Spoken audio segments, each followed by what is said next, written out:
ونصلي ونسلم على رسوله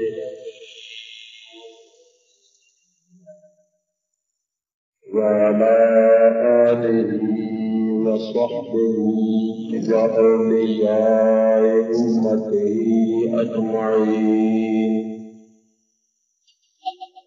أما بعد فأعوذ بالله من الشيطان الرجيم. بسم الله الرحمن الرحيم. ألا إن أولياء الله لا خوف عليهم ولا هم يحزنون.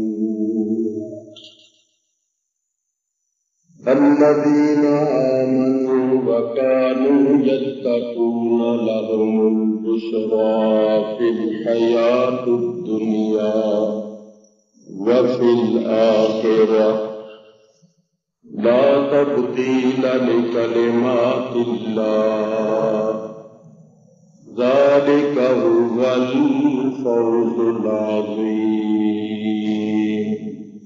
صدق الله العلي العظيم. دروشی کریے.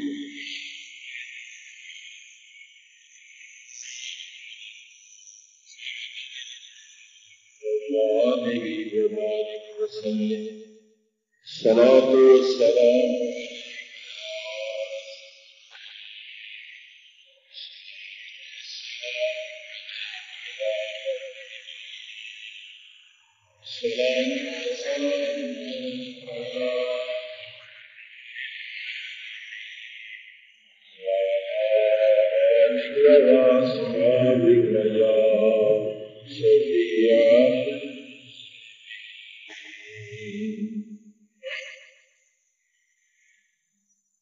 حمد و صلاۃ کے بعد قبل اس کے تو میں تلاوت کردہ آیات کا ترجمہ، چند تفسیری فوائد اور عرس کا معنی اور عرس کی غرض و غایت بیان کروں. میں قلب کی گہرائیوں سے تمام حاضرین کا اور حضرت بادشاہ پیر رحمت اللہ علیہ کے مزار شریف کی جو کمیٹی ہے اس کمیٹی کا اور آپ کے شہر کے محترم جناب صفی صاحب جو ایک بہت بڑے عالم فاضل کے فرزند ارجمند ہیں، جن کا سارا گھرانہ علمی گھرانہ گزرا ہے اور اس وقت بھی ہے. شکریہ ادا کرتا ہوں اور دعا کرتا ہوں کہ اللہ تعالیٰ ان سب حضرات کو شاد اور آباد رکھے. اور اس مبارک محفل میں حاضر ہو کر میں بہت بڑی سعادت محسوس کر رہا ہوں کہ مجھے بھی ایسی مبارک محفل میں شریک ہونے کا موقع ملا ہے. اللہ تعالیٰ میری حاضری اور آپ کی تشریف آوری. وقت بہت تھوڑا ہے میرے بزرگوں اور دوستوں. اس مختصر سے وقت میں ایک دو باتیں آپ حضرات کی خدمت میں پیش کر لیں. اللہ تعالیٰ ارشاد فرماتا ہے الا ان اولیاء اللہ لا خوف علیہم ولا هم یحزنون. خبردار، بے شک اللہ کے ولیوں پر کوئی خوف نہیں اور نہ وہ غمگین ہوں. الذین آمنوا وکانوا یتقون. اللہ کے ولی وہ ہیں جو ایمان لا کر پرہیزگاری اختیار کرتے ہیں. لهم البشرى في الحیات الدنیا وفی الآخرہ، خوشخبری ہے واسطے ان کے دنیا میں اور آخرت میں، خوشخبری ہے واسطے ان کے دنیا کی زندگی میں اور آخرت میں۔ لا تبدیل لکلمات اللہ، اللہ کی باتیں بدلتی نہیں۔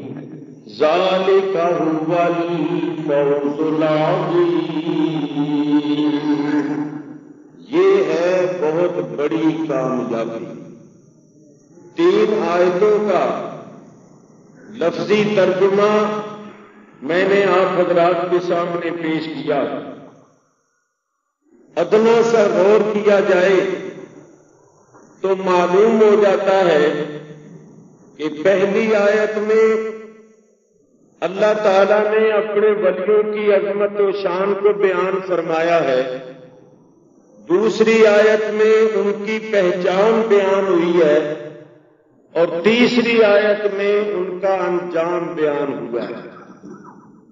ان کی عظمت و شان یہ ہے کہ اللہ فرماتا ہے الا ان اولیاء اللہ، اولیاء جمع ہے ولی کی، ولی کے معنی ہے دوست، ولی کے معنی ہے مددگار، ولی کے معنی ہے مقرب، ولی کے معنی ہے پیارا۔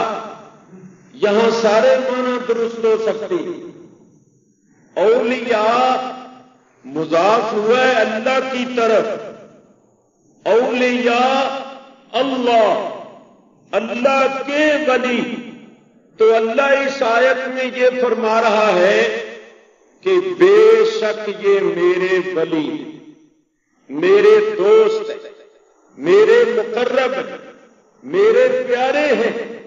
یہ معمولی بات نہیں ہے کہ احکم الحاکمین، ساری کائنات کا خالق و مالک، اپنے کلام مقدس میں یہ اعلان فرما رہا ہے کہ لوگوں آگاہ رہنا، ہوشیار رہنا، یہ میرے دوست ہیں۔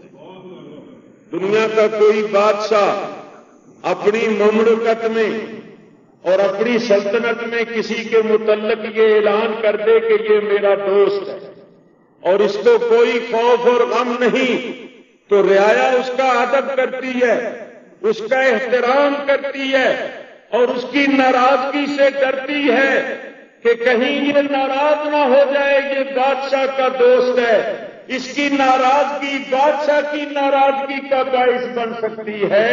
ذرا خیال تو کرو کہ جن کے متعلق احکم الحاکمین یہ اعلان فرمائے کہ یہ میرے دوست ہیں، اور ان پر نہ یہاں کوئی خوف ہے اور نہ ان کو وہاں کوئی غم ہوگا، ہمیں ان کا کس قدر احترام اور کس قدر تعظیم کرنی چاہیے، اور ان کو کس قدر راضی رکھنا چاہیے، اور ان کی ناراضگی سے کس قدر ڈرنا چاہیے، کیونکہ ان کی ناراضگی اللہ تعالیٰ کی ناراضگی کا باعث بن سکتی ہے۔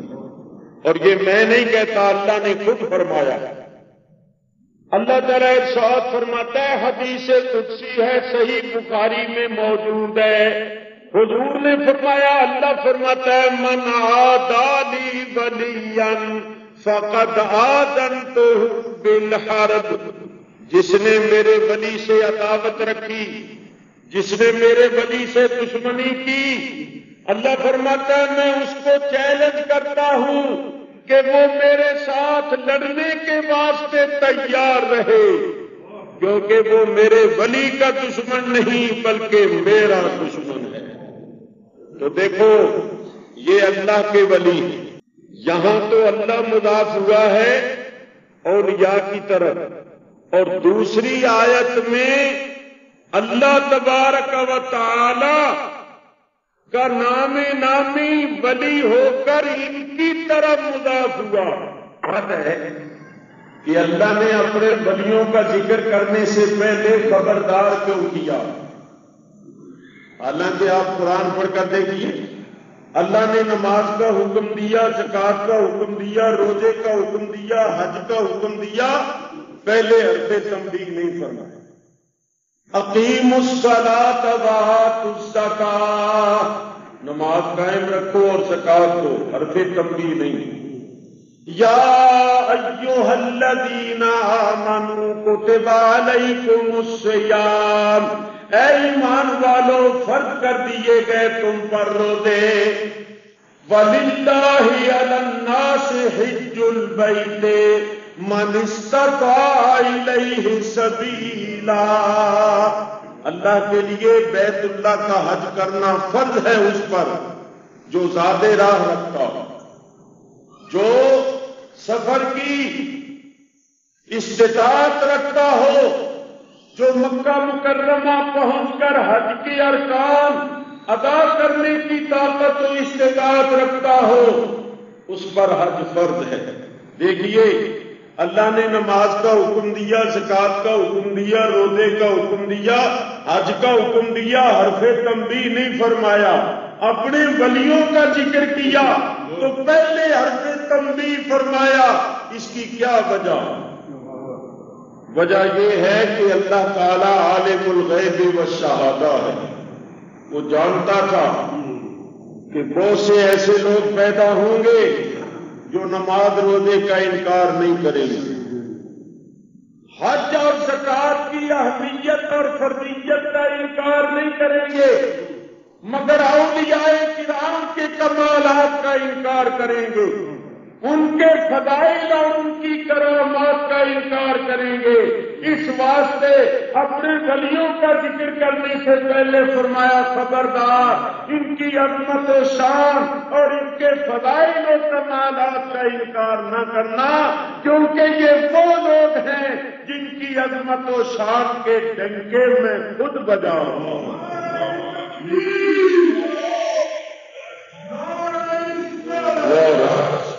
یہ میرے دوست ہیں، ان کو میں نے یہ درجے مرتبے عطا فرمائے ہیں، لہذا خبردار ہو کے رہنا، ہوشیار ہو کے رہنا۔ ایک بات اور بھی عرض کر دوں، خبردار کس مقام پر کیا جاتا ہے؟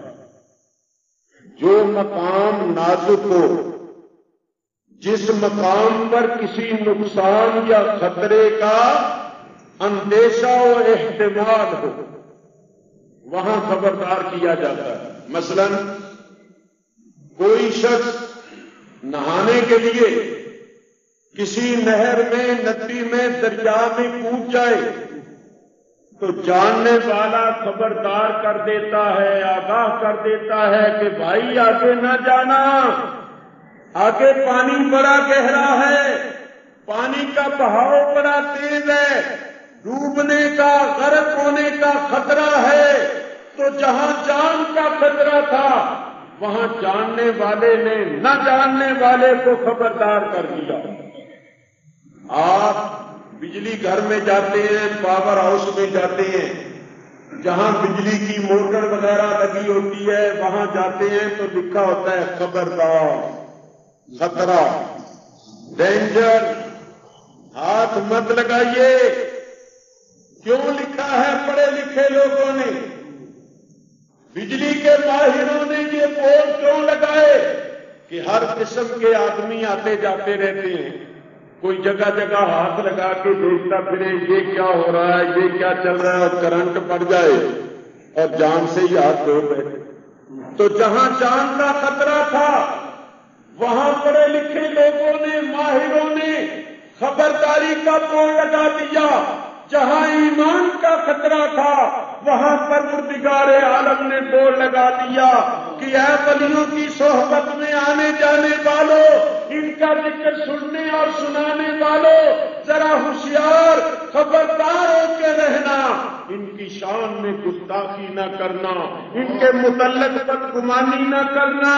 یاد رکھنا جس طرح بجلی کی تار کو ہاتھ لگانے سے جان کا خطرہ ہے، ان کی شان میں گستاخی کرنے سے ایمان کا خطرہ ہے۔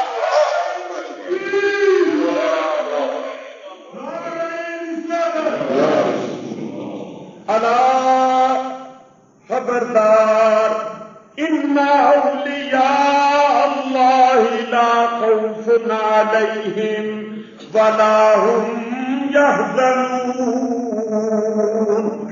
بے شک اللہ کے ولیوں پر کوئی خوف نہیں اور نہ وہ غمگین ہوں۔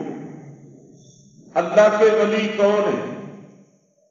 الذین آمنوا وکانوا یتقون۔ بظاہر الفاظ کے لحاظ سے، حروف کے لحاظ سے یہ آیت چھوٹی سی آیت ہے، مگر اللہ تبارک و تعالی نے اس میں سب کچھ بیان فرمایا۔ دو باتیں بیان فرمائی کہ اولیاء اللہ مومن بھی ہوتے ہیں، متقی پرہیزگار بھی ہوتے ہیں۔ الذین آمنوا وکانوا یتقون۔ ایمان نام ہے عقائد کے صحیح ہونے کا، اور تقوی نام ہے اخلاق اور اعمال کے درست ہونے کا۔ تو مطلب یہ ہوا کہ اللہ کے ولی وہ ہوتے ہیں جن کے عقیدے بھی درست ہوتے ہیں اور جن کے اخلاق اور اعمال بھی درست ہوتے ہیں۔ ثابت ہوا کہ کوئی بد عقیدہ اللہ کا ولی نہیں ہو سکتا، اسی طرح کوئی بد عمل اللہ کا ولی نہیں ہو سکتا۔ اللہ کے ولی کے لیے مومن ہونا اور متقی پرہیزگار ہونا یہ شرط ہے۔ تو میرے بزرگوں اور دوستوں، اولیاء اللہ وہ ہوتے ہیں جن کا ظاہر عین شریعت اور ان کا باطن عین طریقت، ان کی خلوت بھی پاک، جلوت بھی پاک۔ جب بھی ان کو دیکھو گے، نیکی کرتے ہوئے دیکھو گے، ان کو دیکھ کر اللہ یاد آتا ہے۔ جیسا کہ میں آپ کی خدمت میں عرض کروں، دیکھیے اس بہت بڑے ہال میں یہ ٹیوب لائٹیں بھی بہت بڑی بڑی لگی ہوئی ہیں۔ جس طرح ہال بڑا ہے، ٹیوب لائٹیں بھی بڑی۔ تو یہ ٹیوب لائٹ جو جلتی ہے، کیوں جلتی ہے؟ دو باتیں ہوتی ہیں۔ ایک تو اس کی ظاہری فٹنگ درست ہے، دوسرا پاور ہاؤس تک اس کا باطنی تعلق درست ہے۔ اگر باطنی تعلق میں فرق آ جائے، تار کٹ جائے، تب بھی بجھ جائے، اندھیرا ہو جائے۔ اور اگر پاور ہاؤس تک وائر یعنی تار کا تعلق درست ہو اور اس کی فٹنگ میں فرق آ جائے، ذرا کس کو گھما دیجئے، ہلا دیجئے، تو بھی اندھیرا ہو جائے گا۔ تو روشنی کب ہوگی؟ جبکہ ظاہری فٹنگ بھی درست ہو اور باطنی تعلق بھی درست ہو۔ یاد رکھو، ان اولیاء سے ایمان کی روشنی اور ہدایت کا نور ملتا ہے جن کا ظاہر بھی درست ہے اور باطنی تعلق بھی مصطفیٰ تک درست ہے۔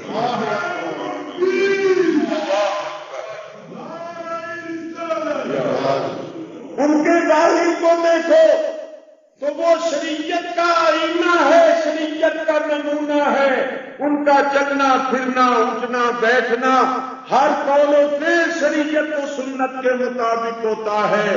اور ان کا باطن دیکھو تو باطن میں سرکار دو عالم علیہ السلام تک مسلسل اور برابر تعلق ہے، فیض آ رہا ہے اور ان کے سینے سے فیض کا چشمہ جاری ہے، اور جتنے لوگ آتے ہیں وہ روشن و منور ہو رہے ہیں۔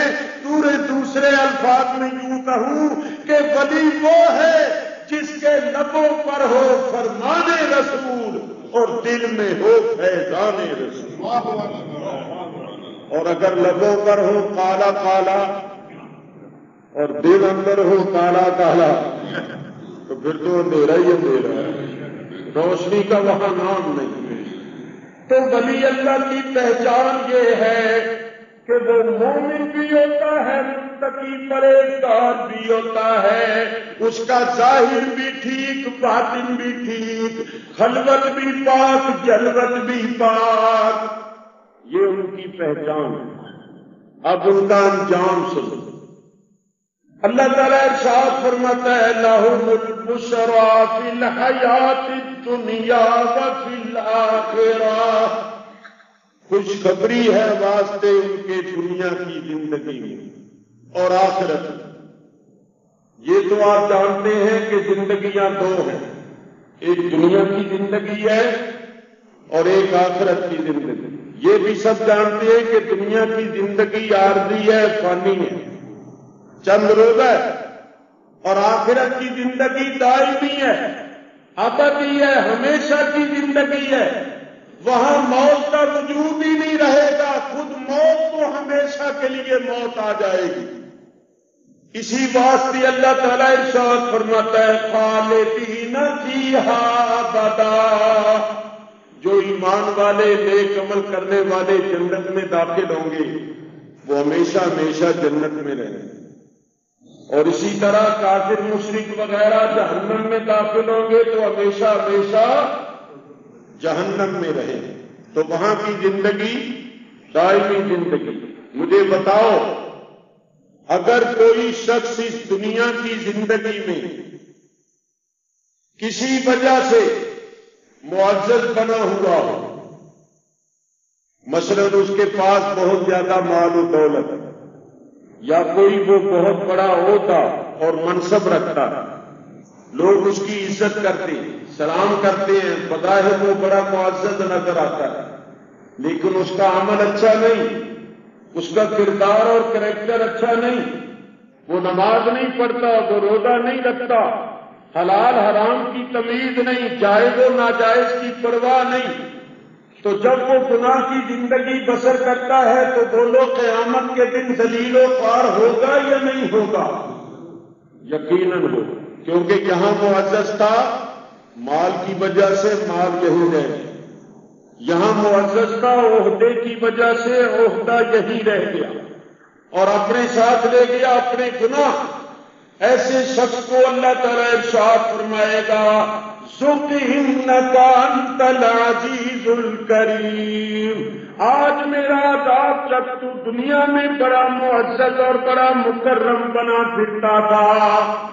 تو بزرگوں، دوستوں، معزز وہ ہے جو آخرت میں معزز ہے، مکرم وہ ہے جو آخرت میں مکرم ہو۔ لیکن ذرا غور کرو، جو دنیا میں بھی معزز ہو اور آخرت میں بھی معزز ہو، دنیا میں بھی مکرم ہو، آخرت میں بھی مکرم ہو، دنیا میں بھی نیک نام ہو، آخرت میں بھی نیک نام ہو، جس کے حصے میں دونوں جہان کی عزت اور بھلائی آئے، یہ کوئی معمولی کامیابی نہیں ہے، بہت بڑی کامیابی ہے، اور یہ کامیابی حاصل کی ہے اولیاء کرام، دنیا میں بھی معزز، آخرت میں بھی معزز۔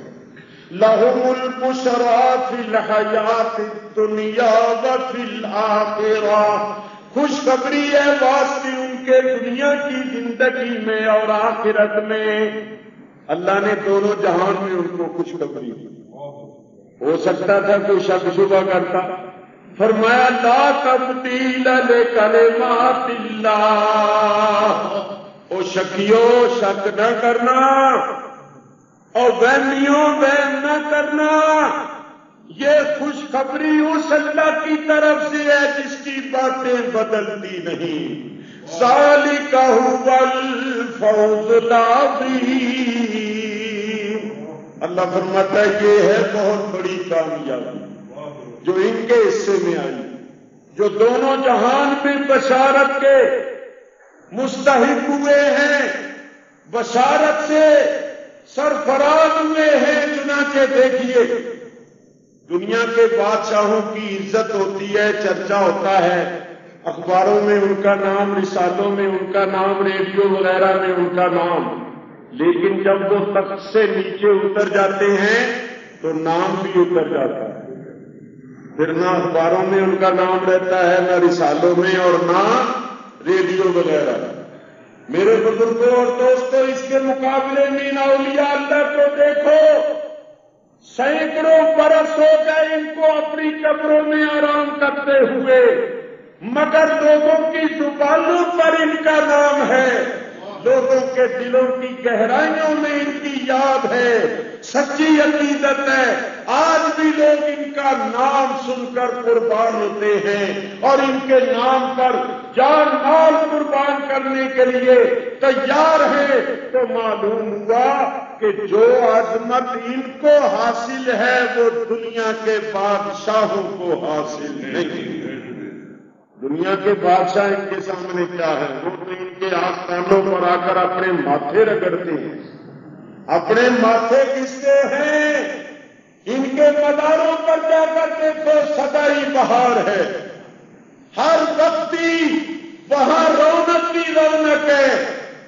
ہم نے اپنی آنکھوں سے دیکھا، ہم ایک مرتبہ لاہور گئے، بڑے عرصے کی بات ہے، ہمارے پنجاب میں مشہور ہے جس نے لاہور نہیں دیکھا اور جمعے ہی نہیں، یعنی جس نے لاہور نہیں دیکھا گویا وہ پیدا ہی نہیں ہوا، وہ دنیا پر آیا ہی نہیں، اس نے کچھ بھی نہیں دیکھا۔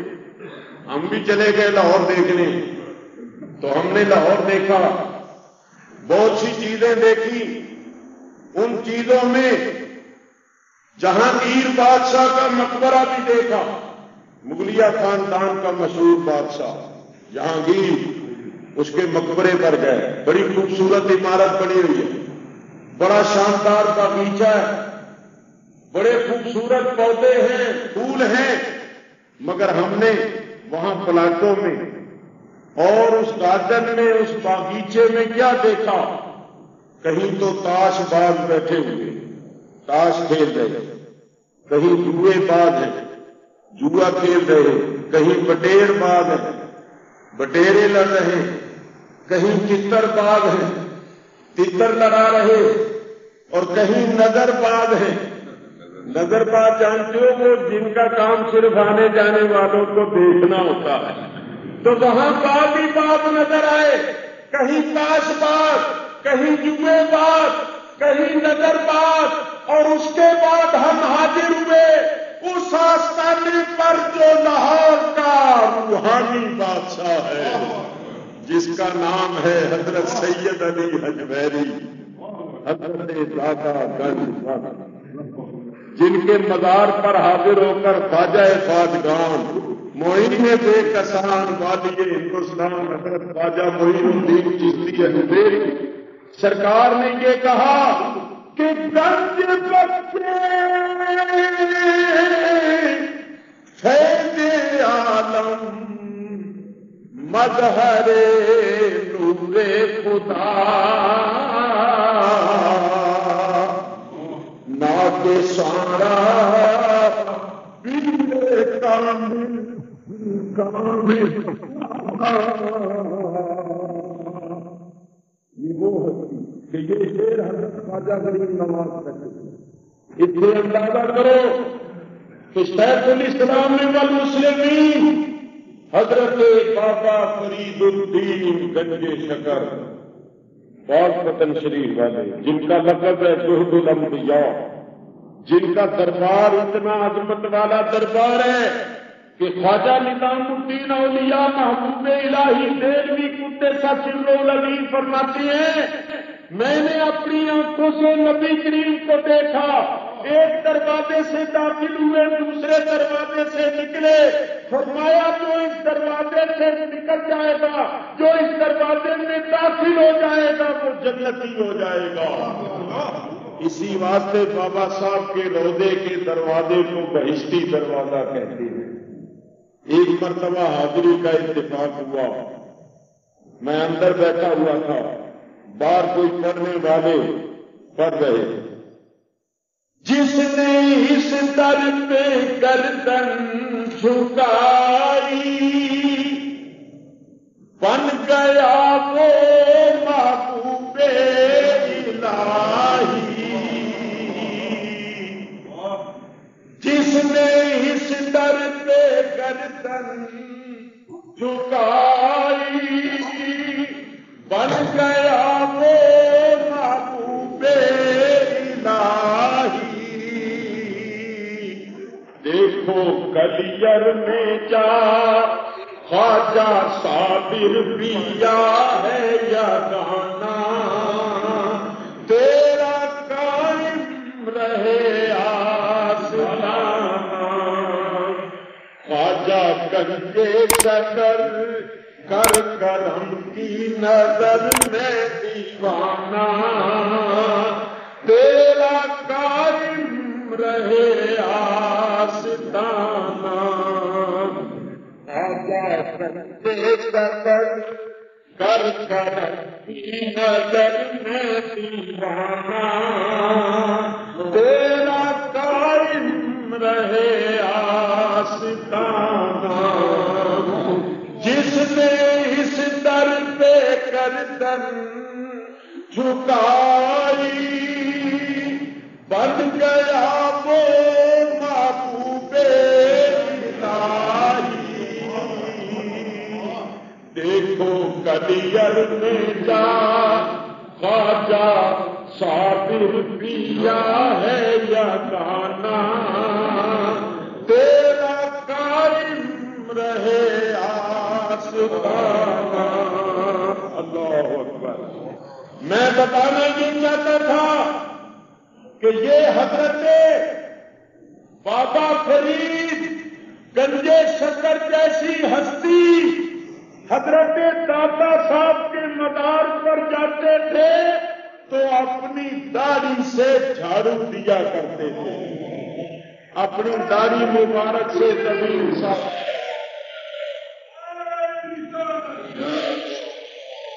میرے بزرگوں اور دوستوں، پھر میں حضرت داتا صاحب کے مدار پر آیا، کیا دیکھا؟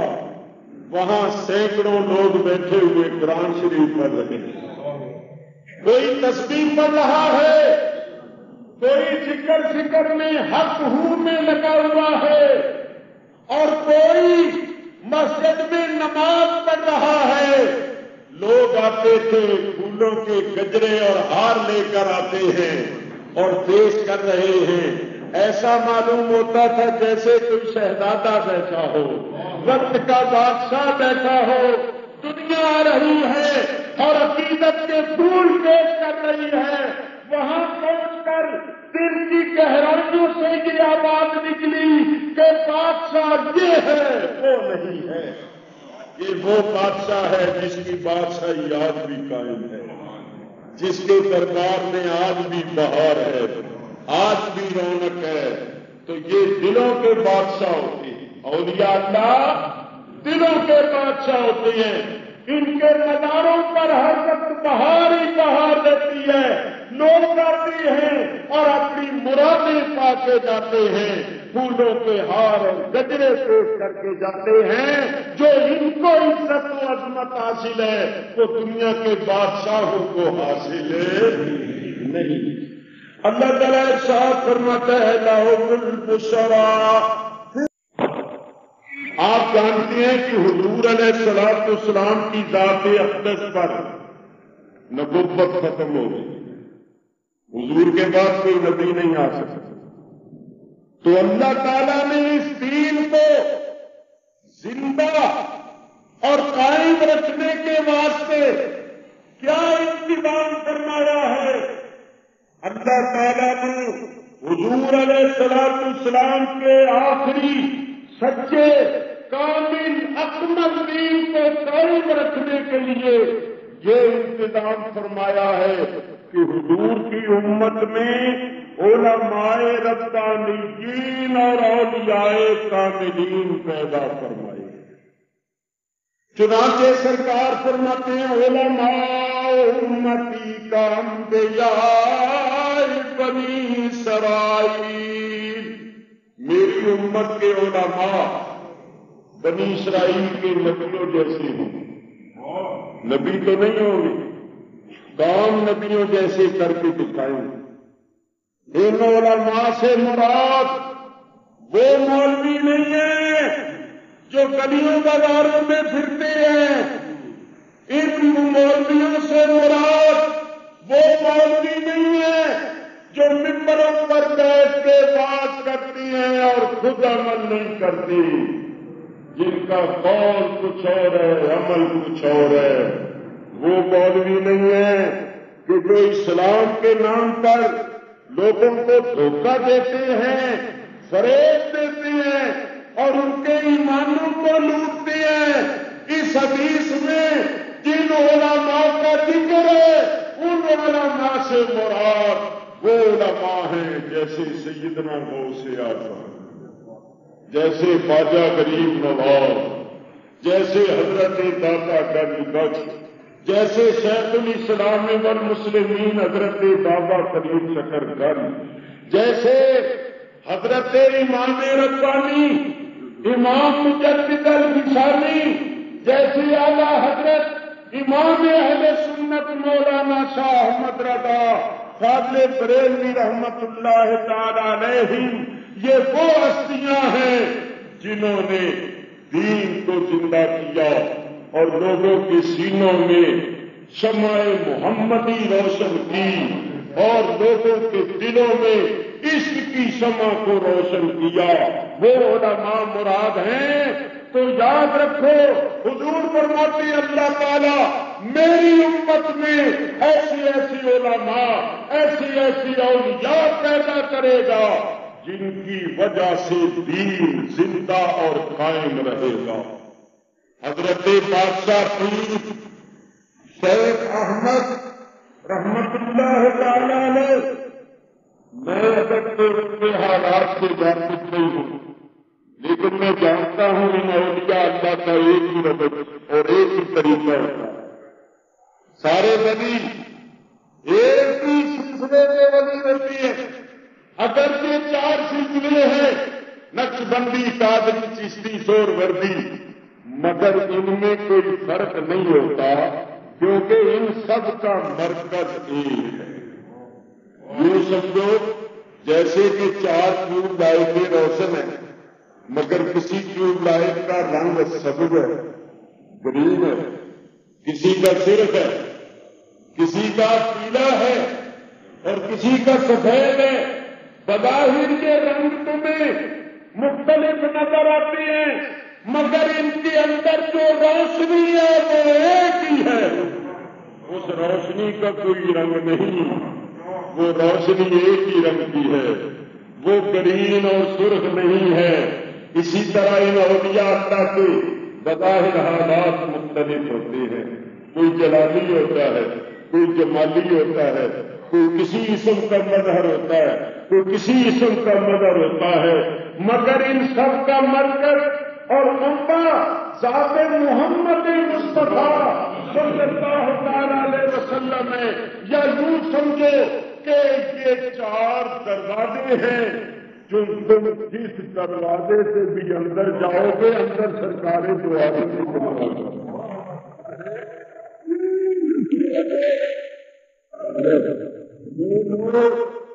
ان بزرگان کی دین کے سلسلوں اور طریقوں میں فرق وغیرہ کرتے ہیں، اصل میں وہ ان بزرگان دین کے مقامات سے ناواقف ہیں، ان کی منزل ابھی نیچی ہے، وہ نہیں جانتے کہ یہ اولیاء اللہ سب ایک ہے، سب ایک ہے، رنگ مختلف ہیں، حالات مختلف ہیں، در پردہ ایک ہی ہے، کیونکہ ان سب کے ہاتھ میں دامن ایک کا ہی ہے، دامن ایک ہی کا ہے۔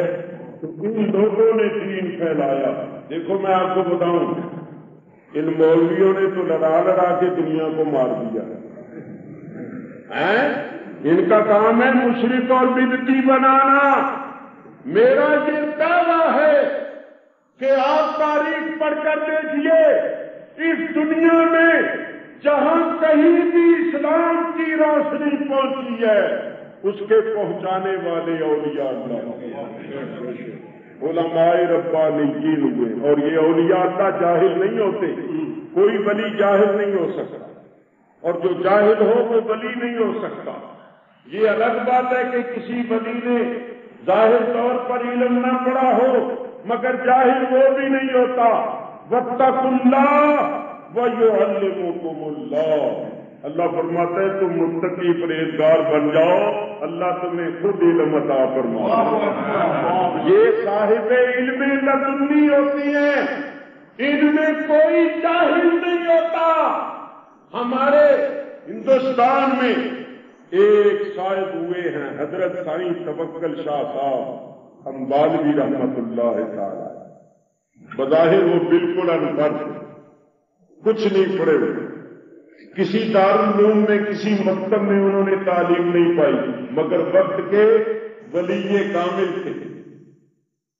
دیوبند سے ایک مولوی پڑھ کر آئے جن کا نام تھا مولوی محبوب عالم، ان کو کسی پیر کی تلاش ہوئی تو وہ چلے گئے، حضرت صاحب کے پاس گئے، چنے کی دال پکی ہوئی تھی، کھانا کھایا، کھانا کھا کر حالت بدل گئی۔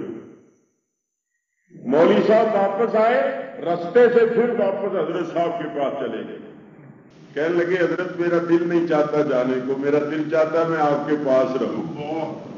فرمایا مولوی صاحب آپ عالم دین ہے، آپ کا کام ہے تبلیغ کرنا، لوگوں کو واعظ نصیحت کرنا، یہاں کیا کرو گے؟ کہ حضرت اب جو کچھ بھی ہے میں تو یہاں سے نہیں جا سکتا۔ آپ نے اپنی جیب سے 2 آنے دیے کہ لو پھر یہاں تعلیم کا سلسلہ جاری کر دو، صرف 2 آنے۔ مولوی صاحب بازار سے کتاب خرید کے لے آئے،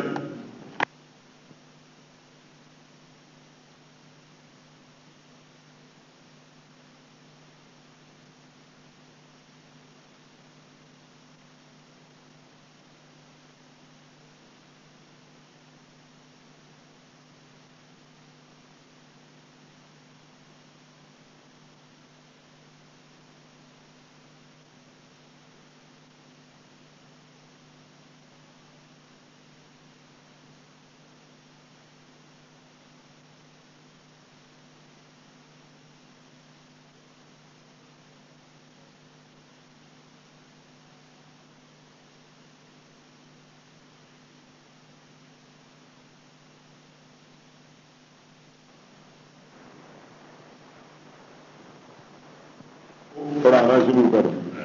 مختصر یہ کہ آہستہ آہستہ دارالعلوم بن گیا، بہت بڑا دارالعلوم۔ مولانا محبوب عالم صاحب حضرت صاحب کے مرید ہو گئے، بالکل عقائد درست ہو گئے، تو وہ حدیث شریف پڑھاتے تھے اور حضرت صاحب پاس بیٹھے تسبیح پڑھتے رہتے۔ ایک حدیث مولانا صاحب نے پڑھائی تو حضرت سائیں توکل شاہ صاحب نے فرمایا لا لا یہ حدیث حضور کی نہیں ہے۔ مولانا صاحب نے فرمایا جناب کی حدیث کی کتاب ہے، اس میں یہ حدیث ہے، فلاں محدث نے اس کو صحیح کہا ہے۔ فرمایا مولوی صاحب تیری نظر کتاب پر ہے، میری نظر رسول اللہ کے چہرے پر ہے۔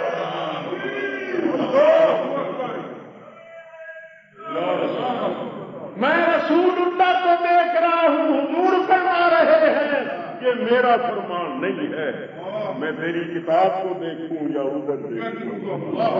مولانا محبوب عالم صاحب نے وہ کرامتیں لکھی، حالانکہ دیوبند کے پڑے ہوئے تھے، پھر حضرت صاحب کے خلیفے بنے، کیونکہ یہ اولیاء اللہ توجہ سے تقدیریں بدل دیتی ہیں، صحیح عقیدہ بنا دیا۔ مولانا صاحب فرماتے ہیں جو میں نے حضرت صاحب کے پاس دیکھا، اگر سب کچھ قلم بند کروں تو بیان کروں تو لوگ سمجھ نہ سکیں، تحمل نہ کر سکیں، کیونکہ عام لوگوں کے سمجھنے کی ہر بات نہیں ہوا کرتی۔ بات صورت میرا کہنا یہ ہے کہ وہ بظاہر نہیں پڑے ہوئے تھے، عالم علمی نقلی تھے۔ مولانا محبوب عالم صاحب نے یہ خود لکھا ہے، کتاب کا نام ہے تذکرہ محبوب، کتاب کا نام ہے تذکرہ محبوب، ذکر محبوب۔ 2 کتابیں ہیں، ان کتابوں کے اندر انہوں نے لکھا ہے کہ حضرت صاحب بظاہر کچھ نہیں پڑے، مگر جو لفظ بھی ان کے منہ سے نکلتا تھا یا کسی قرآن کی آیت کا ترجمہ ہوتا تھا یا کسی حدیث تو یہ عالم علمی لفظ نہیں ہوتی ہے، جو علم اللہ ان کو عطا فرماتا ہے ان شاہ قرآن کو، یہ جو علماء اور مولوی کہلاتے ہیں ان کو تو اس علم کی ہوا بھی نہیں ملتی ہے۔ مولانا روم نے 40 برس تک علم بڑا پڑھایا تھا، مگر مولوی اسی وقت بنے جب حضرت سمت تبریزی کی بات ہے۔ مولوی ہر چیز نہ چھوٹی مولائے غلام شمس تبریزی نہ شد۔ تو یاد رکھو یہ اولیاء اللہ جو ہوتے ہیں ان کے ذریعے سے اسلام پھیلا ہے، اسلام پھیلایا ہے تو ان اولیاء کاملین نے پھیلایا۔ کیوں کہ یہ صرف خالی نہیں ہوتے، حالی بھی ہوتے، صاحب قول ہی نہیں ہوتے، صاحب گفتار نہیں ہوتے، صاحب کردار بھی ہوتے ہیں، صاحب دل بھی ہوتے ہیں اور صاحب عمل بھی ہوتے ہیں۔ زبانی کہتے ہیں کوئی نہ مانے تو کر کے دکھا دیتے، کوئی نہ مانے تو کر کے دکھا دیتے، اور انہوں نے اسلام پھیلایا۔ کشمیر میں چند مولوی صاحبان تبلیغ کرنے کے لیے چلے کشمیر، چلو اسلام کی تبلیغ کریں۔ علماء چند علماء مل کر گئے اسلام کی تبلیغ کریں۔ وہاں حکومت تھی انگریزوں کی، عیسائیوں کی حکومت تھی۔ انہوں نے جب جا کر عیسائیت کی مخالفت کی اور اسلام کی تبلیغ کی تو حکومت ان کی تھی، ان میں غم و غصے کی لہر دوڑ گئی۔ جو حاکم تھا، گورنر تھا، اس تک شکایت پہنچی کہ مولوی آئے ہیں چند اور وہ اسلام کی تبلیغ کر رہے ہیں اور عیسائیت کی مخالفت کر رہے ہیں، فتنہ پیدا کر رہے ہیں، فساد برپا کر رہے ہیں، انسداد کرنا چاہیے۔ حاکم نے کہا کہ کوئی ان کے خلاف الزام ثابت کرو تو میں ان کو سزا دوں، کوئی نہ کوئی الزام ثابت کرنا چاہیے۔ پادریوں نے کہا کہ بات ہم بتا دیتے ہیں، عمل آپ کرنا۔ ان کے نبی کی یہ حدیث ہے کہ علماء امتی کا انبیاء بنی اسرائیل، میری امت کے علماء بنی اسرائیل کے نبیوں جیسے۔ تو ان کو بلاؤ اور پوچھو کہ تم کون لوگ علماء ہو، تو یہ کہیں گے ہاں۔ تو پھر کہو کہ اگر تم علماء ہو تو تمہارے نبی کی یہ حدیث ہے کہ میری امت کے علماء بنی اسرائیل کے نبیوں جیسے ہوں گے، اور بنی اسرائیل کے نبی تو مردے زندہ کر دیتے تھے، تم میں بھی کوئی ہے جو مردہ زندہ کرتے تھے، اور مردہ زندہ کر نہیں سکیں گے۔ ان کو بھی اور ان کے دین کو بھی اور ان کے نبی کو بھی معاذ اللہ جھوٹا ثابت کر کے ان کو پھانسی چڑھا دو۔ انہوں نے حاکم کو، گورنر کو اچھی طرح یہ سکھا پڑھا دیا۔ پادری صاحبان بھی تھے، مولوی بلائے گئے۔ حاکم نے گورنر نے کہا کیوں مولوی صاحب تمہارا دین سچا ہے؟ جی ہاں بالکل سچا۔ تم کون لوگ ہو؟ اپنے دین کے عالم ہو؟ جی ہاں ہم علماء اسلام ہیں، تبلیغ کرنے کے لیے آئے۔ اس نے کہا تمہارے نبی کی یہ حدیث ہے کہ میری امت کے علماء بنی اسرائیل کے نبیوں جیسے، تم اقرار کر چکے ہو کہ ہم علماء، اور تمہارے نبی کا فرمان ہے کہ میری امت کے علماء بنی اسرائیل کے نبیوں جیسے ہوں گے، اور بنی اسرائیل کے نبی عیسیٰ علیہ السلام مردہ زندہ کر دیتے تھے، تم بھی مردہ زندہ کر سکتے ہو؟ ہے تم میں کوئی جو مردہ زندہ کر دے؟ اب تو مولوی لگے ہوٹوں پر زبان پھیرنے، ایک دوسرے کو دیکھنے کے اب کیا کریں؟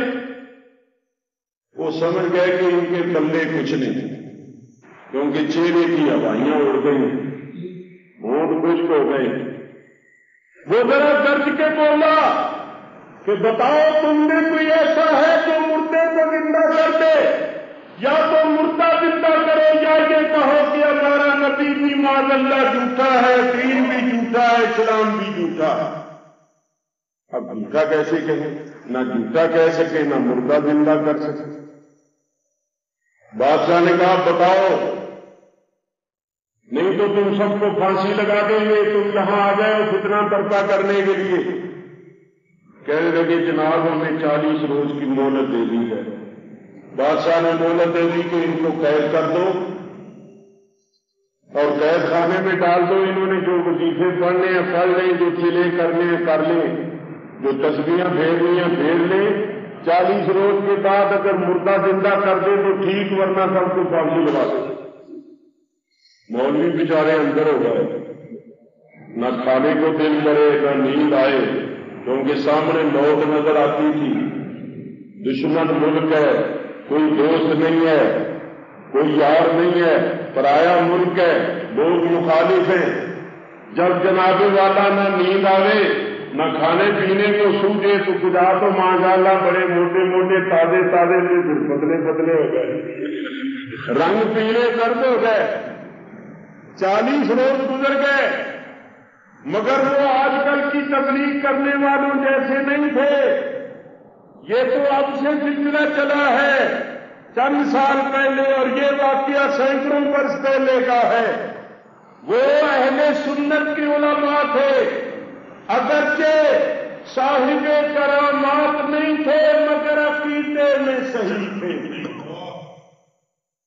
انہوں نے جیل کے اندر اللہ کے حضور سجدے کیے، یا رب العالمین اگرچہ گناہگار ہیں، صاحب کرامات اور کمالات نہیں ہیں مگر ہیں تیرے محبوب کے جہاں ہماری عزت کا مسئلہ نہیں ہے، تیرے محبوب کی عزت کا مسئلہ ہے، دین اسلام کی صداقت کا مسئلہ ہے، ہماری مدد فرما۔ حضور سے فریاد کی، یا رسول اللہ انظر حالنا، یا حبیب اللہ اسمع قالنا۔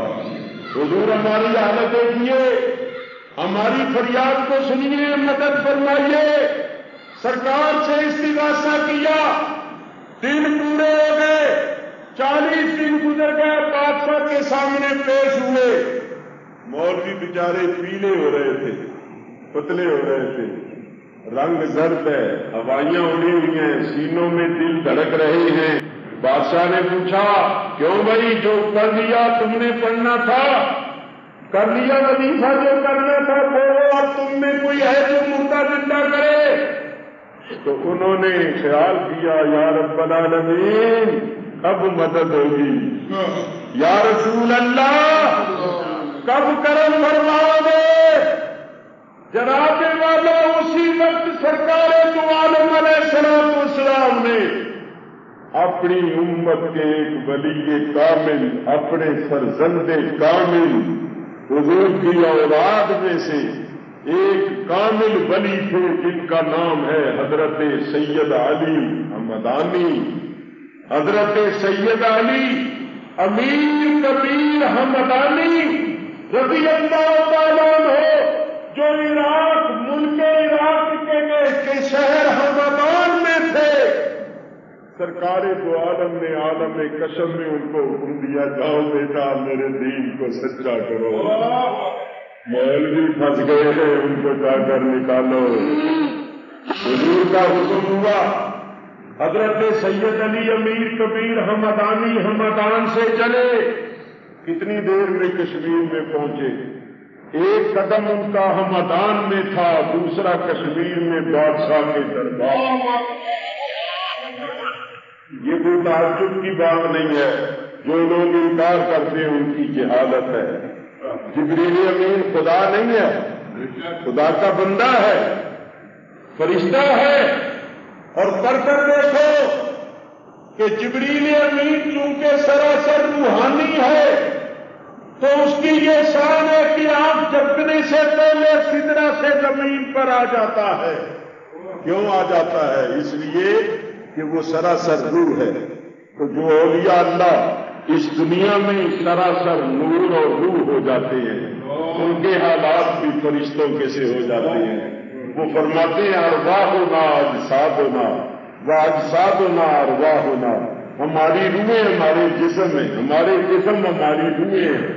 چونکہ وہ سراپا روح اور نور بن جاتی ہیں، تو پھر اولیاء اللہ کی کرامات میں سے ایک کرامت یہ ہے کہ وہ ایک قدم ہندوستان میں ہوتا ہے تو دوسرا مدینہ منورہ میں حضور کی مسجد میں ہوتا ہے۔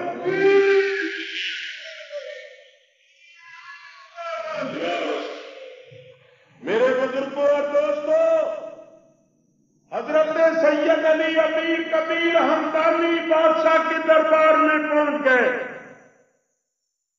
بادشاہ گرج رہا تھا، بولو ہے کوئی تم میں جو مردہ زندہ کر دے؟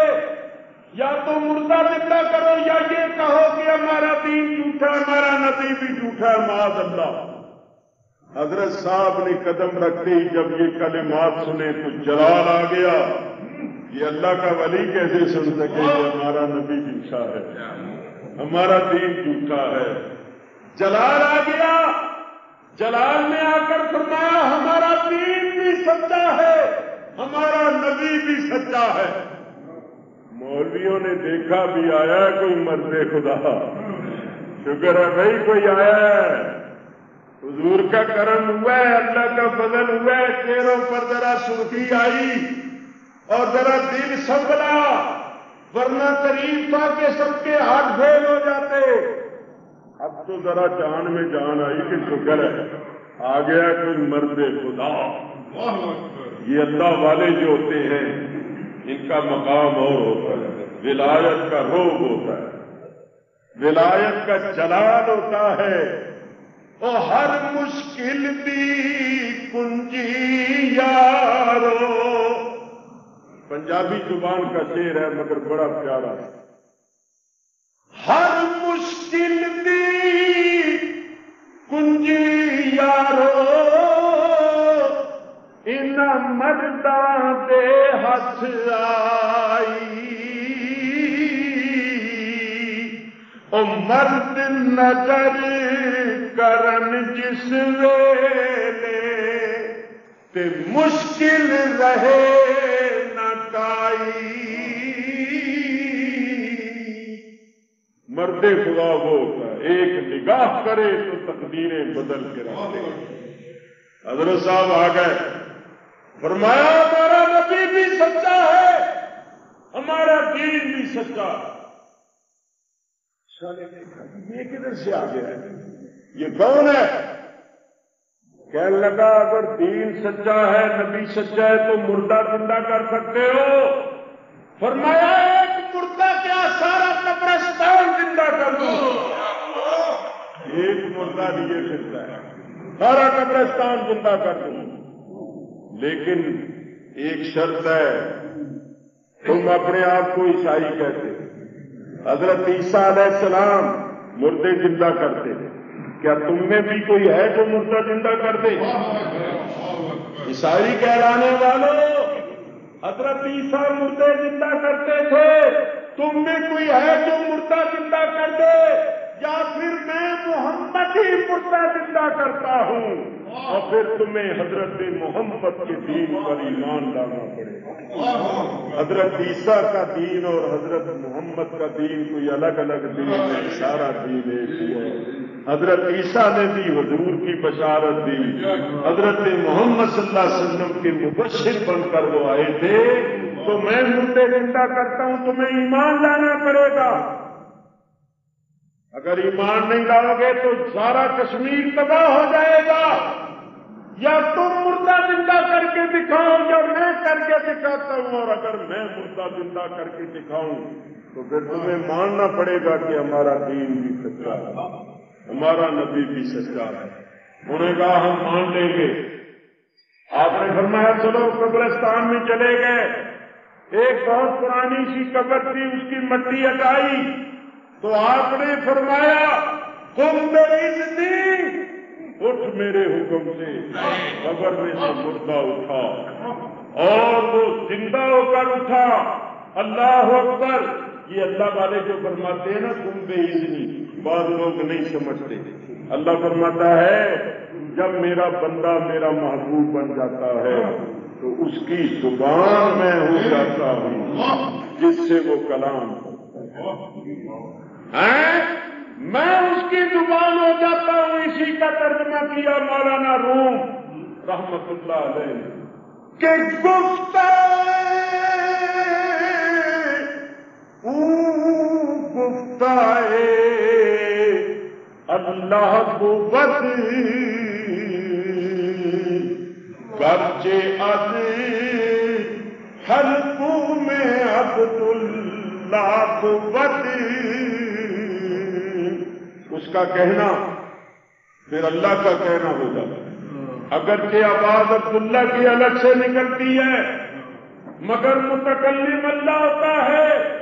میرے دوستوں، جب آپ نے مردہ زندہ کیا لوگوں نے کلمہ پڑھا، میرے دوستوں کشمیر میں اسلام پھیلایا تو حضرت سید علی امیر کبیر احمدانی نے پھیلایا، پنجاب میں اسلام پھیلایا تو حضرت داتا گنج بخش کی سرکار نے پھیلایا، انڈونیشیا میں تاریخ تمدن انڈونیشیا کر دیکھو، حضرت مولانا سید برہان الدین احمد نے وہاں اسلام پھیلایا، عراق میں سیدنا غوث اعظم نے دین کو زندہ کیا اور دین کو پھیلایا۔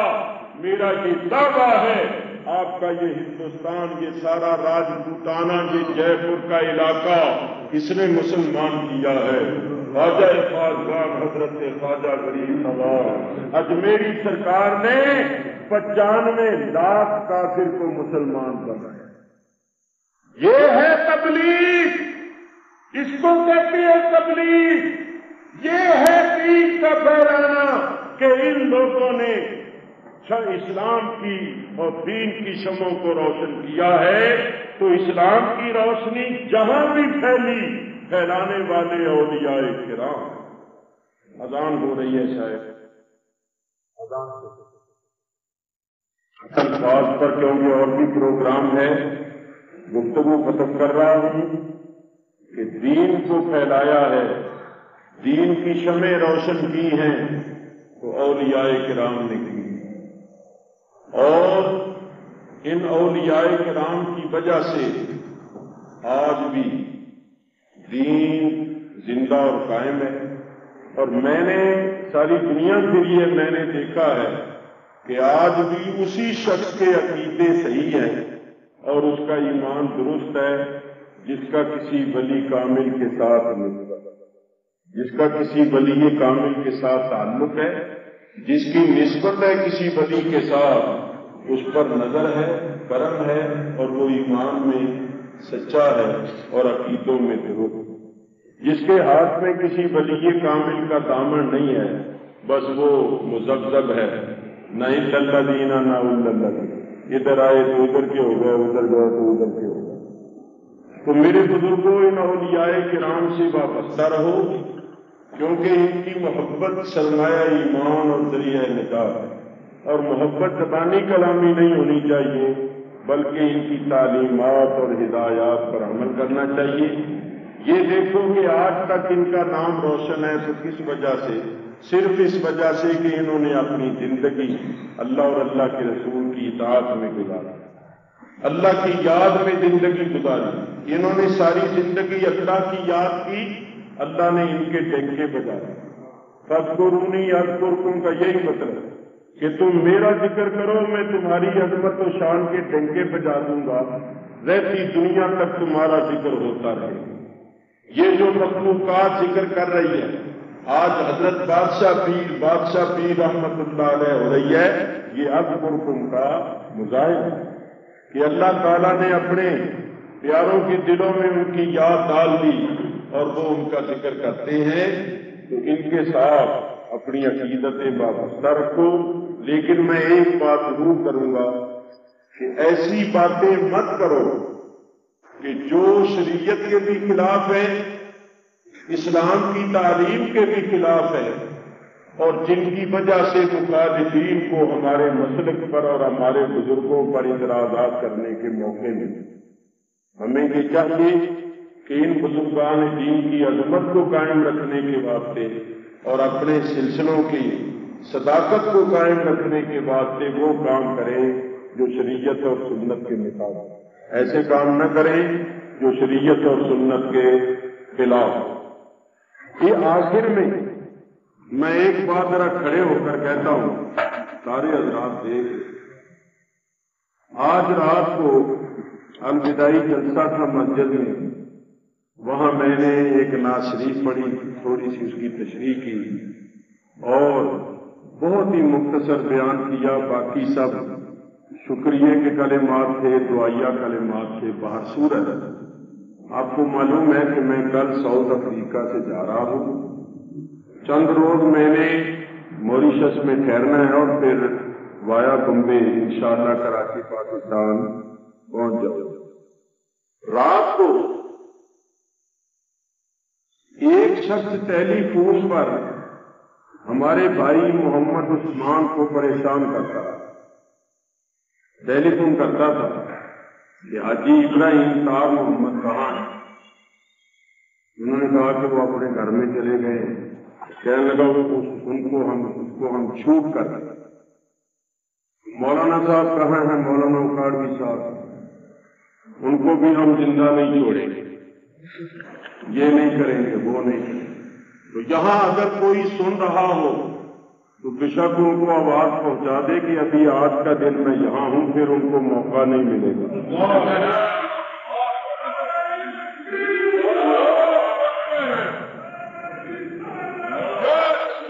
پھر شاید ان کا مقصد پورا نہ ہو سکے۔ میں نے تو عثمان بھائی سے کہہ دیا کہ اس کو کہہ دو کہ اگر تو نے اپنی ماں کا دودھ پیا ہے تو یا تو یہاں آ جا یا اپنا نام بتا دے، ہم تیرے پاس آ جاتے ہیں۔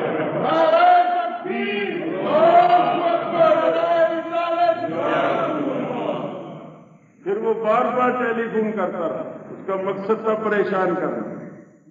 تو میرا کہنا یہ ہے کہ آپ حضرات اس سے ان حضرات کی ذہنیت کا، ان حضرات کے جذبات و خیالات کا اندازہ لگا لیجیے۔ یہ پروگرام آپ کی خدمت میں محمد جبران نقشبندی کی جانب سے پیش کیا جا رہا ہے۔ خطیب پاکستان حضرت علامہ مولانا محمد شفیع صاحب اکاڑوی رحمۃ اللہ تعالی علیہ کے اور دیگر سینکڑوں موضوعات پر مزید بیانات سننے کے لیے میرے یوٹیوب چینل ایم جبران کو سبسکرائب کریں، لائک کریں اور شیئر کریں۔ شکریہ۔